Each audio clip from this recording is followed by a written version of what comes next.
Welcome back to Creatives Rule the World. Hey there, it's Tracy Matthews, and I am so excited to be here today with my dear friend, Danielle McKinley. We are talking all things millionaire mindset and how assholes can be your biggest gift. This is going to be such a great episode. I just love it. So a little backstory. I am here with Danielle McKinley today. She is a dear friend of mine now, but when I recorded this interview, it was my first time meeting her. It was actually my first in-person interview for the Creatives Rule the World podcast back in January. And so it's funny if the audio or anything sounds different than what you've been hearing now. We were like in a work in progress at that time. Danielle is a business mentor, strategist, and a serial entrepreneur. She built and sold a software company, and she's just a wealth of knowledge. And the reason why I wanted to have her on the show is she is a mindset expert, and she actually nailed my money story in the middle of the episode. And so one of the things that I just love so much about this conversation and why it makes it so powerful is that Danielle is really candid about her entrepreneurial journey. And one of the things that I really find fascinating about entrepreneurs and people in business, especially creatives in business, is that a lot of times their childhoods were chaotic or stressful or traumatic for whatever reason, right? And so she goes deep and shares a little bit about her history and gets really vulnerable, sharing her story about an asshole in her life, and also talks a lot about how she identified her money story early on and how that changed everything and led her to having a huge exit for her software company. Now, I'm really excited about this interview because for so many people, especially those who are creative, who identify as creatives, a lot of times the idea of money goes hand in hand with this idea of being a starving artist. And I don't know what it is about creative people. They're very purpose-driven and passion-driven, right? And sometimes the money doesn't always follow, and we are here to change that story. And so I thought this interview was going to be just so remarkable, and it is, because she has a really remarkable gift for being able to identify money stories just within minutes of having a conversation. And yes, she nailed down mine in this conversation, and it's going to be super vulnerable, but I'm sure you're not surprised by what it is when you hear it. So if you've ever felt stuck at a certain income level, avoided looking at your numbers, or found yourself just repeating financial patterns and you don't understand why, this episode is for you. So let's dive in today. You are going to love it. I am so excited to welcome Danielle McKinley on the show. She is a business mentor, a strategist. She's a serial entrepreneur and a podcast host. Definitely go check out her podcast, Rich Girl School? The Hot Girl School. Whatever. Sorry, Hot Girl School. I'm like, Rich Girl School? The hot girls can be rich girls too. I know, that's funny. And she's here to talk about money mindset today. I am so excited to chat with you and dig a little bit deeper in this. Mm-hmm. Now, before we dive in, I'd love to hear a little bit more about your story because you have a really interesting background. Okay. You had a software as a service company that you ultimately sold, and you have an interesting journey into entrepreneurship. So tell us a little bit more. Yeah. So maybe we start from the beginning, right? Yeah, let's do it. Where was the entrepreneurial flame lit? Yes. Right? Do you ever think about that? Where did it get started? And for a while, I didn't know where it started. And there were some things that happened where I had to really look within and start to figure out, hey, where did that money story come from? And I can tell you that I found it. So how I found it is I grew up, my dad is an alcoholic. He's got undiagnosed bipolar disorder. Mm-hmm. He is weighed down by a mountain of his own unresolved childhood traumas. And my environment growing up was often unpredictable because of his addictions and things like that. And I remember there was a moment when I asked my mom to leave my dad, and I'll never forget her response. Wow. It was, honey, I would if I could, but I can't afford to care for you kids on my own. Wow. And that moment changed me. Yeah. I can imagine. Changed me. I can remember I was 8 to 10 years old at the time, and going back to my room, looking up at the ceiling and making a promise to myself that money was never going to dictate my choices. And I didn't know it then, but that was the start. That's where the entrepreneurial flame was lit. Okay. And that's where a lot of my drive came from. That's where a lot of decisions in trying to find, a spouse and a husband that are complete opposite of my father. And so entrepreneurship was instilled in me as a way to find freedom, a way to find stability. And it took me through a crazy journey. My first job, I sold newspapers on the phone. I was 15. You had to have an adult sponsor. So my mom would literally come to work with me so that I could, I started doing telephone sales way before telephone sales was a thing. I worked at Gold's Gym. I ended up building their sales process. Oh, fun. That I was 17 when they hired me, and you were supposed to be 18, but they didn't know because I was tall. And they still did. And then I just started looking for, as any good entrepreneur does, how can you solve a problem? Right. If you want to be successful, follow the things that you feel called for, but then also define the why and see if you can solve a problem. If you're I want to start a business, but I don't know where to start, find a problem. And that's what I did. And that ultimately led to, the software company and to where I'm at today. So you sold that software company, correct? And the money entered your bank account. And what happened after that? A lot of that. It didn't feel good. It wasn't the story that there, and that's the whole another topic is my money story. So I told myself this story that I had to see that through in order to be taken seriously as an entrepreneur because I dropped out of college. And that couldn't have been further from the truth. I know that now because I had, some business partners in that journey that weren't the best. They didn't treat me the best. And I didn't walk away from it because I didn't believe that I could and still be successful. I thought, I have to do this thing. I have to get to the end of the finish line in order for that to happen. And I thought it would feel really good. Yeah. And it turns out it didn't. But it really started this whole journey of looking at my money story to go, okay, this is now out of alignment. Right. How do we get back in alignment so we can be lit up by the things that we're doing every day because you spend so much time in your business and in the journey. So when you kind of showed up and you're and you're starting to investigate your money story, what started coming out? So I realized that I was doing things to make money. Yeah. And as you and I have talked about, if you're chasing money, you're never going to be fulfilled. You might have some success. And if your why started out initially to help people, and I still was helping people in what I was doing, but it wasn't for me, right? I was using skills in the wrong way. Exactly. So there's still the skills that I apply in what I'm doing now, but now they light me up. Yeah. Right? I'm just applying them differently. Exactly. Yeah. So I started to really notice, I started to sit with the hard and to be that was a lot of energy and effort. Yeah. And it's really cool that I accomplished this. And I'm so, so proud of it. But what does this mean? Why are these feelings coming up? And it's a tough journey that it's a reinvention journey. Exactly. Yeah. So everyone's got a money story. How do these money stories shape our current reality, especially if they're not dealt with? Yeah, everyone has a money story, and you may not realize your money story. And if you're I don't have a money story, then sit with the question of how would I feel if $1 million entered my bank account? Would I be able to keep it, grow it? Would I lose it? That's going to start to direct you into where your money story is. So it starts to be embedded as a child. Yeah. My parents fought about money. I watched that. My mom couldn't leave my dad because of money. And so I made it, my money story became, I'm always going to have enough money. Right. So mine's a little different because I'm I'm going to have abundance. I believed I was worthy of abundance, and that money hit the bank account when I sold the business, right? It came to me because I believed it.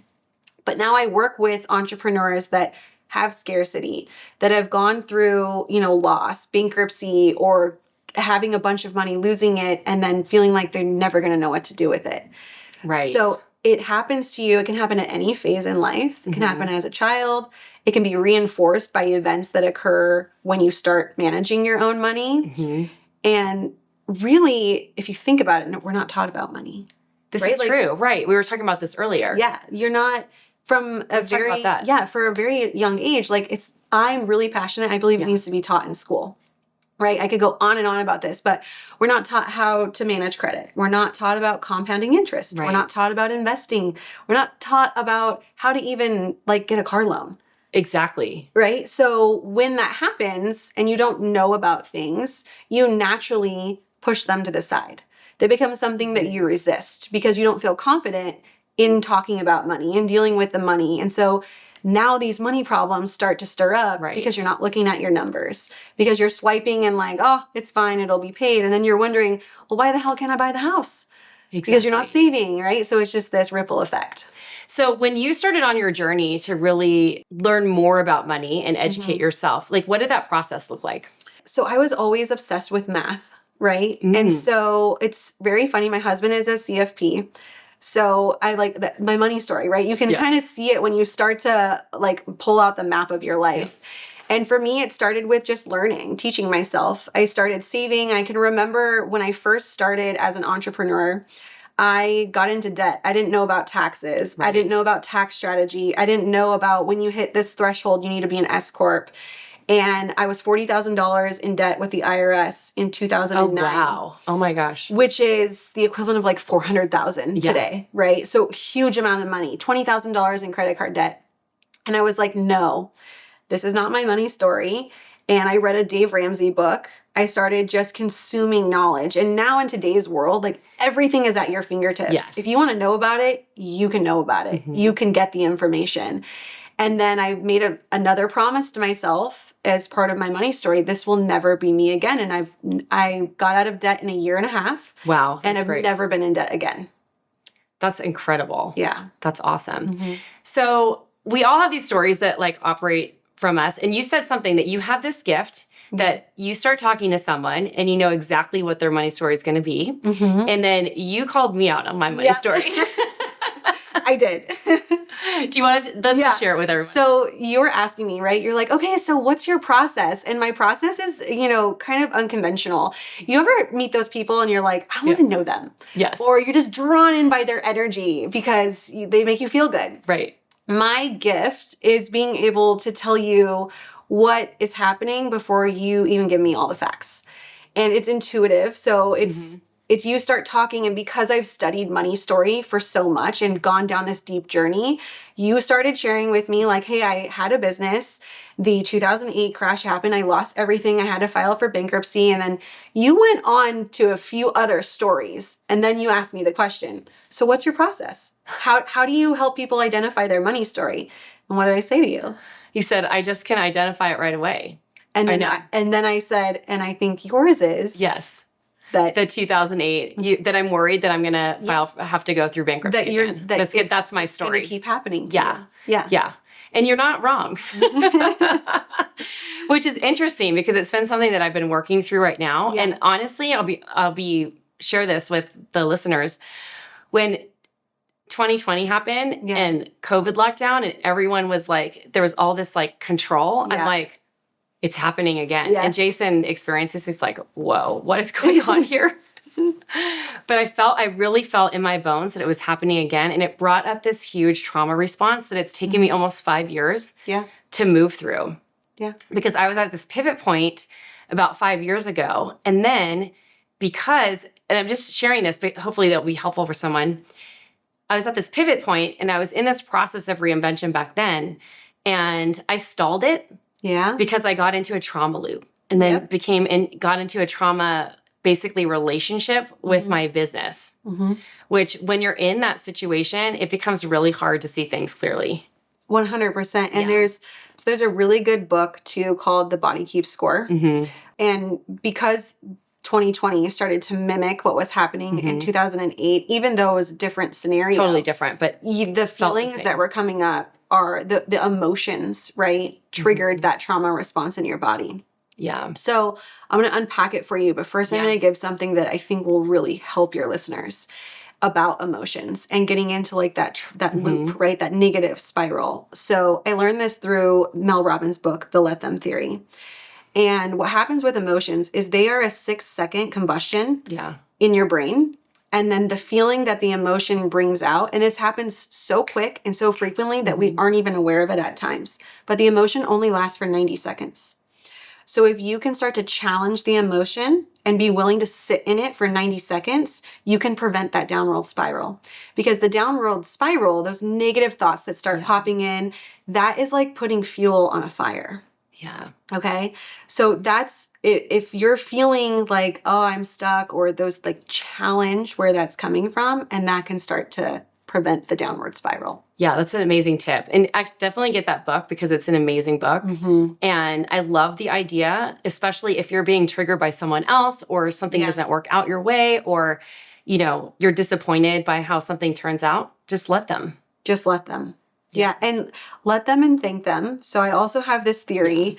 I'm working on a project that I don't know if I'm going to bring it to, like, if I'm going to put it out there or if it's just therapy for me. But the concept is why you should thank assholes.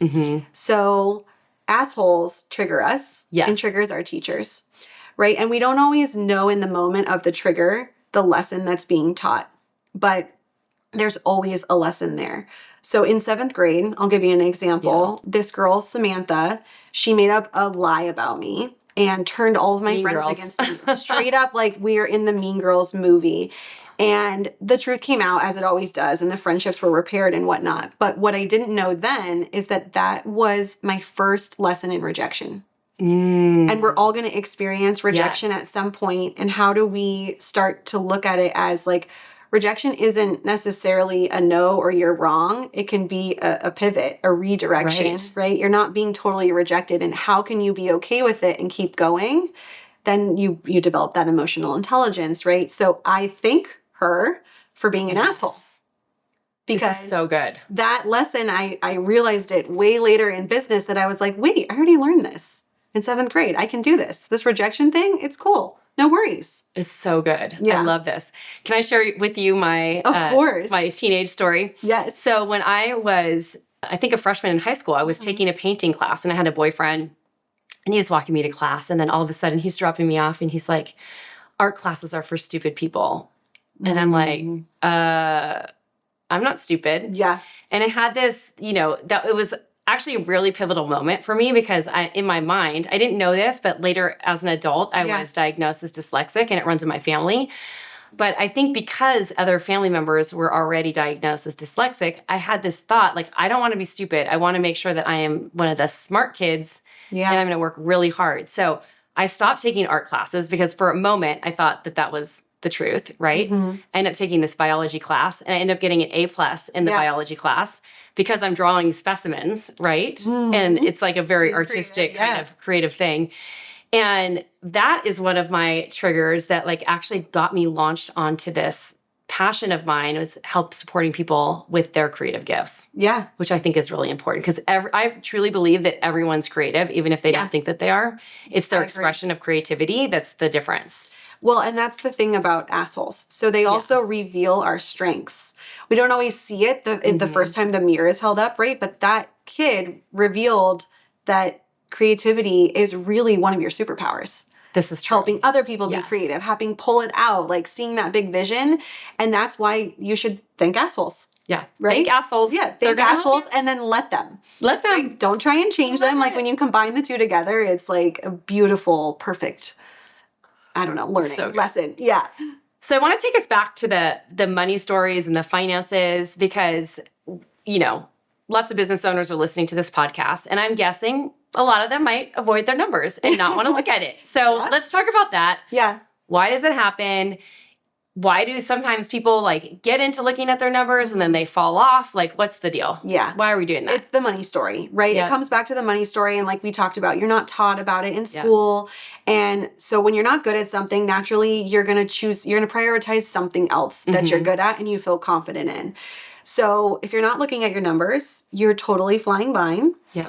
And there's this technique that I teach entrepreneurs that could really help. If you're listening to this and you're like, oh no, I don't want to do this. She sees me. She sees that I'm not doing it. I'm going to give you a tool that really helps. So it's my method called the SOTU. Stands for the State of the Union. So to deal with finances, you got to look at them. That's the tagline, if you will. And basically, it's a 2-hour non-negotiable monthly meeting that I do for myself. I started practicing it. I didn't realize it was the SOTU at the time when I got out of debt. And I've done it in all the businesses that I've built and sold. And it is by far guaranteed, if you do this, you will grow your money. You will identify your financial leaks. It's going to be painful though, when you first start it, because it's something that you're not excited about, you're not good at, you don't know anything, you don't know about how to file taxes and things like that. So it is a checklist that basically walks you through how to do the first 5 months. So you're not flying blind. Right. You can follow it and just do the work. And I promise you, after 5 months, you will feel good about looking at your numbers. So we'll give that to your listeners. Okay, awesome. Thank you so much. That's amazing. So if someone feels like they're kind of stuck in their financial story or their money story, whatever it is, what are some like practical tips to help unwind that or unravel it? Yeah. So if you feel like you're struggling with that, or there's some things that we've said where you're nodding, you're like, yeah, that's really resonating with me. Start to challenge the thought. Start to ask yourself questions like, what would it look like if the $1 million hit my bank account? Mm-hmm. What person would I need to be in order for that to happen? Am I behaving in the way that that person is? So if you're like, gosh, I can't break through, $200,000 a year. Well, what does a $300,000 a year person do differently than you? Mm-hmm. Start to challenge your habits and to challenge your thoughts. Like if it's, I'll never make enough or I'm not abundant. One of the things that I teach my clients to do to start to rewrite that story is setting an alarm. So you rewrite it. So if it's like more money, more problems, you could change it to more money, more opportunities. And then you put in your phone as an alarm, more money, more opportunities, and you see it every single day. I love that. That will naturally start to help rewire it. And then you have to really visualize like, what will that look like when the more money is there? What will I do with it? How many lives will I change? What type of impact? How will it feel? Mm-hmm. Visualize it, believe you're worthy, look at it every day and start taking action and it'll happen. That's such a great tip. So I have a funny story about alarms on the phone. I heard of this, like something similar to this. And so I'm like, okay. I was talking to this intuitive person. She's like, you're going to have FU money by the summer. And I was like, okay, cool. So I want to have fuck you money. Absolutely. So put that as your alarm. I put it in my alarm twice a day. And I was like in the middle of a mastermind and they were recording a live podcast like this. My alarm went off in the middle of it. And they're like, whose alarm is that? And I was like, sorry, it's my fuck you money alarm. That is amazing. Wait, was that on Lindsay's? Was that on? Yeah. Okay. I heard that episode. It was Felicia's. I heard Lindsay. That yeah. Isn't that so That's funny? Amazing. Oh my gosh. See? It's coming to you. It was so good. It's coming. Yeah. I just love the idea, more money, more problems, changing that to more money, more opportunities. Like what's the thing that's coming up for you? And so when you, like whatever yours is and you identify it, take a moment to sit down and change it into a positive. So like whatever it is, like I'm not capable of it. I'm worthy and capable of managing money. Like just simply flip the script and then look at it every single day. Yep. And start to visualize and take that action. I mean, it really is the power of like, positive thinking, affirmations, and all these things. We talked about my bankruptcy earlier. Mm-hmm. One of the ways that I got through it and out of it and on the other side of actually building a thriving jewelry business again and launching a coaching business and now onto my next venture was getting clear, okay, like what are the things that I want to create? Yeah.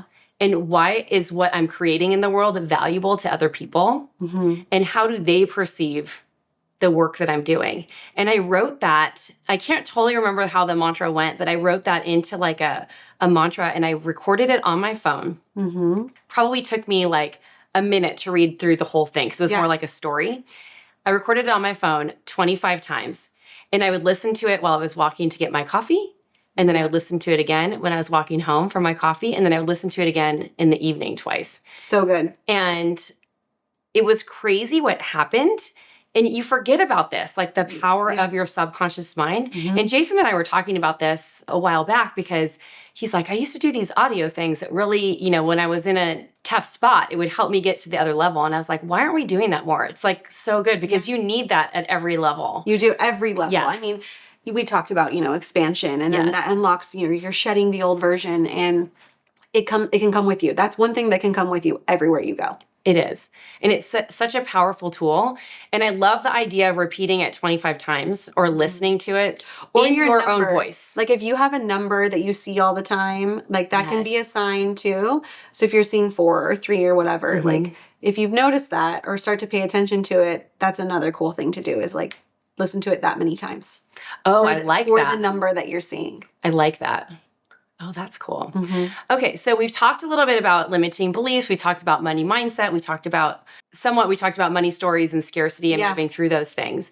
Now, for people who want to build wealth, what are some of the things that we are not thinking about that we should be thinking about? Yeah, this is such a good question. So one thing that I see consistently everywhere is that there's not value placed on life insurance. So all business owners, like when you're building a contingency plan, this should be a non-negotiable. It should be like the first thing that you do for a couple of reasons. You want to protect what you're spending all of your time and energy building. And secondly, if you have partners, really important, because if you have, let's say, 2 partners and one partner passes away, you need to have what's called a key man policy on that partner. Because if you don't, that partner passes away, their family and beneficiaries are going to want to be involved in the business they know nothing about. Exactly. Right? Huge problem. And people just don't realize they think that life insurance is 2 things, whole life or term, and that it only pays when you die. And neither of those are true. You know, it's really interesting, and we talked about this earlier, but that exact thing happened to a friend of mine. Oh. And they were in like a battle for years over like what was happening with the company. And it was so challenging. I mean, I just saw him, like he really cared about his ex-partner's family because they were really close. And it's tough. You know, it's like, how do you do this? Like if there's not insurance, then you know, it might come out of pocket messy from the company. It's really messy. It's really messy. And with the key man policy, what it does is it pays the family what's rightfully theirs without disrupting the business. Yeah. And now the other partner doesn't have to deal with grieving the loss of their business partner and figuring out all of that financial stuff. So it really buys everybody the time to grieve and process, but while keeping everything financially sound. Well, let's talk about life insurance because you know, we were chit-chatting. You're like, oh, people, you know, single people should have life insurance too. And I was like, why do I need life insurance? Yeah. But you told me something really cool that it can be used for. Yeah. So one of the things that I commonly hear is that, oh, like I'm not a parent. I don't need life insurance. Couldn't be further from the truth because of this scary statistic. So 70% of adults will experience a long-term care act in their lifetime, which means they'll become critically, chronically, or terminally ill. Not the funnest topic, right? But it's the facts, 7 out of 10 people.